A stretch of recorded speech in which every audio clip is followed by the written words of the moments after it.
પણ વિદ્વાનો એમ कि भगवान कैसे है, भगवान का कोई आकार नहीं, जरा ध्यान से सुने, मारो परमात्मा निराकार है। भगवान निराकार है साहब। हाँ,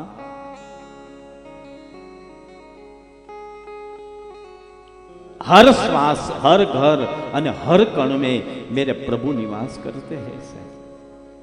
પણ એક સ્થાન નક્કી કરવામાં આવ્યું કે મારો ભગવાન અહીંયા. મંદિર એટલા માટે બનાવવામાં આવે છે કે મંદિર એ ભગવાનનું કાર્યાલય છે સાહેબ. કેવું છે? મંદિર એ પ્રભુ કા કાર્યાલય है. ભગવાને હવે જો મંદિર કાર્યાલય છે તો એની હેડ ઓફિસ ક્યાં છે?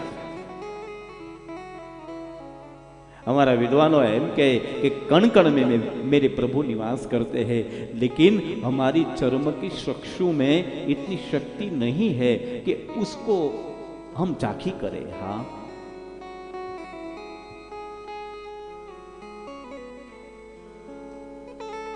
भगवान का निवास कहाँ है? कोई एम के गौलोक, कोई एम के साकेत, कोई एम के स्वर्ग में।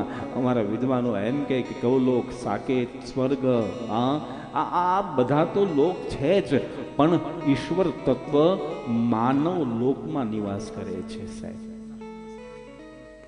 अपना अंदर निवास करे छे।